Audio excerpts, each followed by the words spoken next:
நாடு முழுவதும் பூதாகரமாக உருவாகியுள்ள இந்த சிலிண்டர் தட்டுப்பாடு பிரச்சனை தொடர்பாக நம்முடைய தமிழ்நாடு ஹோட்டல்கள் சங்கத்தின் தலைவர் வெங்கடசுப்பு இணைந்திருக்கிறார். அவரிடம் இந்த சிலிண்டர் பிரச்சனை எப்போது தீரும், தமிழ்நாடு ஹோட்டல்கள் லாக்டவுன் காலத்தில் போல இப்போதும் மூடப்படக்கூடிய ஒரு சூழ்நிலை ஏற்பட்டிருக்கிறது என்ற ஒரு வதந்தி பரப்பப்படுகிறது. உண்மையிலேயே பிரச்சனை அவ்வளவு நெருக்கடிக்குள்ளாகி இருக்கிறதா? நேற்று இந்தியன் ஆயில் கார்ப்பரேஷன் நிறுவனம் தொழில் வணிக நிறுவனங்களுக்கான அந்த சிலிண்டர் விநியோகத்தை தற்காலிகமாக நிறுத்தி இருக்கிறது என்ற அறிவிப்பு வெளியானதிலிருந்து இப்போது வரை அந்த சிலிண்டர் தட்டுப்பாடு என்பது சாலையோர நடைபாதை கடைகளில் இருந்து நட்சத்திர ஹோட்டல்கள் வரை இதன் தாக்கம் இருக்கிறது. இது எங்கே செல்லும் இந்த தாக்கம், எப்போது இந்த பிரச்சனை தீர்வு என்பது குறித்து விவாதிப்பதற்காக தான் வெங்கடசுப்பு அவர்களிடம் நாம் கலந்தாலோசிக்க விட்டோம். சார், இந்த ஹோட்டல்களில் இந்த சிலிண்டர் தட்டுப்பாடு பிரச்சனை தீர்வதற்கான வாய்ப்பு இப்போது அவர்களுடைய கையிருப்பு எவ்வளவு இருக்கும், எத்தனை நாட்கள் வரை இந்த ஹோட்டல்கள் வந்து இயங்குவதற்கான வாய்ப்பு இருக்குது சார்? நாங்கள் மத்திய பெட்ரோலியத்துறை அமைச்சரிடம் வேண்டுகோள் விடுத்திருந்தோம். எங்களுடைய ரெப்ரசன்டேஷன் கிடைத்தவுடனே நேற்று ஐஓசியினுடைய உயர் அதிகாரிகள் கூட்டத்தை கூட்டியிருந்தார்கள். கூட்டத்தில் நானும் கலந்து கொண்டேன். அப்போது என்ன வேண்டும் என்று கேட்கும்போது உடனே சிலிண்டர் தான் வேண்டும் என்று சொன்னோம். அவர்கள் கூறியது எல்பிஜி சிலிண்டர் இப்போது நமக்கு வருவதெல்லாம் ஈரானில் இருந்து தான் வந்து கொண்டிருக்கிறது. அங்கு நம்முடைய வெசல்ஸ் எல்லாமே வெயிட்டிங்கில் இருக்கிறது. எந்த வெசல்லையும் ஃபில்லிங் நடக்கவில்லை. அது நடந்து அந்த வெசல்ஸ் மூவாக ஆரம்பிக்கும் போது, கப்பல்கள் கண்டெய்னர்ஸ் மூவாக ஆரம்பித்த பிறகுதான் எப்போது கிடைக்கும் என்பதை உறுதியாக கூற முடியும் என்று கூறினார்கள். நாங்கள் கேட்டதெல்லாம் இப்போது இருக்கிற ஸ்டாக்கை நீங்கள் டிவைட் பண்ணி ப்ரையாரிட்டி பேசிஸில் வீடுகளுக்கு மட்டும் கொடுத்து கொண்டு இருக்கிறீர்கள் அல்லது மருத்துவமனைகளுக்கு மட்டும் கொடுத்து கொண்டு இருக்கிறீர்கள். அது போதிய அளவுக்கு இல்லை. உணவகங்களும் அந்த அளவுக்கு ஈக்குவலாக மிக மிக முக்கியமான ஒரு துறை, அதாவது அத்தியாவசிய பொருளுடைய சட்டத்தின் கீழ் உள்ள ஒரு துறை. எங்களுக்கும் அதை சமமாக பகிர்ந்தளிக்க வேண்டும் என்று கேட்டோம்.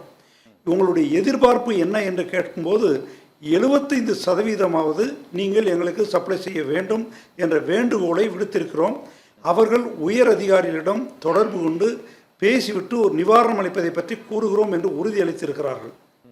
மத்திய பெட்ரோலியத்துறை அமைச்சர் ஹர்தீப் சிங் பூரி மற்றும் சர்வதேச சூழ்நிலை பற்றி சொன்னீங்க. இந்த ஹோம்ரூஸ் நீரிணை வழியாகத்தான் இந்த கச்சா எண்ணெய்க்கான அந்த கப்பல்கள் வருவது இப்போது மூடப்பட்டிருக்கிறது. ஈரான் மற்றும் இஸ்ரேல் அமெரிக்கா ஈரான் மீது தொடுத்துள்ள அந்த போரால் இப்போது நமது ஹோட்டல்களில் இங்கே தமிழகம் மற்றும் இந்தியாவில் உள்ள ஹோட்டல்களில் எத்தனை நாட்களுக்கு இந்த கையிருப்பு சிலிண்டர் வந்து இயங்கும்? இதற்கு அந்த மாற்று ஏற்பாடுகளுக்கு வாய்ப்பு எதுவும் இருக்குதா சார்? இன்னைக்கு நிலைமையை பொறுத்தளவுங்க, சில ஹோட்டலில் ஒரு நாளைக்கு இருக்குது ஸ்டாக்கு, சில ஹோட்டலில் 2 நாளைக்கு இருக்குது, சில இடங்களில் 3 நாட்களுக்கு இருக்கிறது. அவ்வளவுதான் இருக்கிற ஸ்டாக்கே கையிருப்பு இருக்கிறது. இன்றைக்கு மாலையில் கூட பல ஹோட்டல்கள் இங்கு மூடப்படக்கூடிய சூழ்நிலை சென்னையிலேயே இருக்கிறது. மற்ற இடங்களிலும் ஏறப்படக்கூடிய மூடப்பட்டு இருக்கிறது, அல்லது இன்றைக்கு மாலைக்குள் சில ஹோட்டல் மூட இருக்கிறது. சில ஹோட்டலில் நாளைக்கு மூடுவாங்க, சிலது நாளை மறுநாள். ஆல்டர்னேட்டிவ் அரேஞ்ச்மெண்ட்னு சொன்னால் நிறைய ஹோட்டலில் வந்து ஏற்கனவே இண்டக்ஷன் ஸ்டவ் உபயோகத்தில் இருக்கிறது. அது மின்சாரத்தை நம்பி இருக்கிறது. புதிதாக மின்சாரத்தை கொண்டு வர வேண்டும் என்று சொன்னால் கட்டண விகிதம் நிறைய வித்தியாசம் இருக்கிறது. கேஸில் நம்ம யூஸ் பண்ணுறதுக்கும் நம்ம வந்து கரண்டில் இருந்து யூஸ் பண்ணும் போதும் பார்த்தீங்கன்னா ஏறக்குறைய ஒரு 15% உயர்ந்து விடுகிறது அந்த கன்சம்ஷன் காஸ்ட்.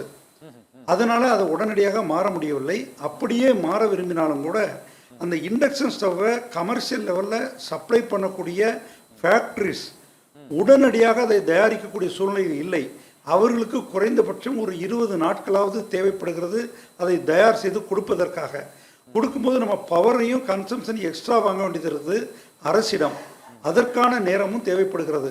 இதற்காக இன்றைக்கு மாலை 3:30 மணி அளவில் ஒரு சிஎஸ் ஆஃபீஸில் ஒரு மீட்டிங் கூப்பிட்ருக்காங்க.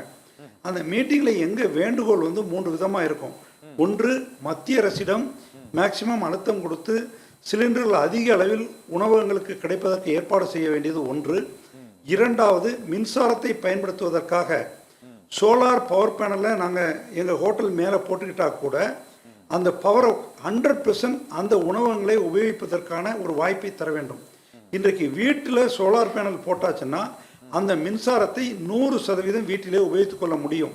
ஆனால் உணவகங்களில் பொறுத்தளவில் அப்போது நீங்கள் பயன்படுத்தவில்லை என்று சொன்னால் மீண்டும் பயன்படுத்தும் போது முதல்ல நம்ம கொடுக்கறதுக்கு 2 ரூபாய்க்கு எடுத்துக்கொள்ளுகிறார்கள்.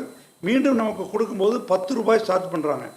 அதை வாங்குகிற விலைக்கே திருப்பி கொடுக்குற மாதிரி நம்ம ப்ரொடியூஸ் பண்ணுறது நம்ம யூஸ் பண்ணுறதுக்கு அனுமதி கேட்க இருக்கிறோம். நம்பர் 1. அடுத்து இப்போ ஹெச்டி கனெக்ஷனுக்கு வெளியூரிலிருந்து, அதாவது வெளி சோர்ஸ் அவுட் சோர்ஸிலிருந்து நம்ம மின்சாரத்தை பர்ச்சேஸ் செய்ய முடியும். ஆனால் எல்டி கனெக்ஷனுக்கு அப்படி பண்ணுவதற்கான வாய்ப்பு மறுக்கப்படுகிறது.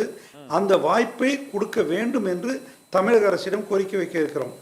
3வதாக இதை ஒரு இண்டஸ்ட்ரின்னு டிக்ளேர் பண்ணிட்டாங்க. முதல்ல சர்வீஸ் செக்டார் என்று இருப்பதை இப்போது மத்திய அரசும் மாநில அரசும் இதை இண்டஸ்ட்ரியல் ஸ்டேட்டஸ் கொடுத்துட்டாங்க.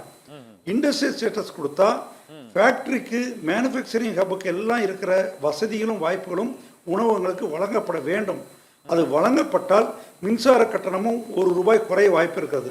அப்படி குறைந்தால் உடனடியாக இப்போது இருக்கிற விலைக்கே உணவகங்களிலே உணவுகளை தயார் பண்ணி வளர்க்கக்கூடிய ஒரு சூழ்நிலை ஒரு 20 நாளைக்குள்ளாக நாங்கள் உண்டாக்கிவிட முடியும். இல்லை என்று சொன்னால் இப்போது எல்பிஜி கேஸ், சமையல் எரிவாயுடைய விலை ஏறக்குறைய 400 ரூபாய் உயர்ந்திருக்கிறது. 115 ரூபாய் உயர்த்தி இருக்கிறார்கள். அது இல்லாமல் டிஸ்கவுண்ட் கொடுத்துட்டு இருந்தாங்க. ஆயில் கம்பெனிஸ் எல்லாம் ஒவ்வொருவருக்கும் உபயோகத்தை பொறுத்து வேரியஸ் டிஸ்கவுண்ட் கொடுத்துட்டு இருந்தாங்க. அந்த டிஸ்கவுண்டையும் இப்போ நிறுத்திட்டாங்க. ஏறக்குறைய 400 ரூபாய் ஒரு சிலிண்டருக்கு விலை உயர்ந்திருக்கிறது. இது கணக்கு பார்த்தீங்கன்னா அப்ராக்சிமேட்லி 20% மேலே வருது. இந்த பேர்டனை திருப்பி கஸ்டமர்கிட்ட தான் கொண்டு போய் சேர்க்க வேண்டியிருக்கும். அதை தவிர்ப்பதற்காக தமிழக அரசிடம் இந்த வேண்டுகோளை வைத்திருக்கிறோம். ஆக தமிழக அரசிடம் இந்த வேண்டுகோளையும் மத்திய அரசிடம் மேக்சிமம் சப்ளை ரேஷன் முறையினாலும் எங்களுக்கும் ஈக்குவலாக கொடுக்க சொல்லி கேட்டிருக்கிறோம். ஓகே.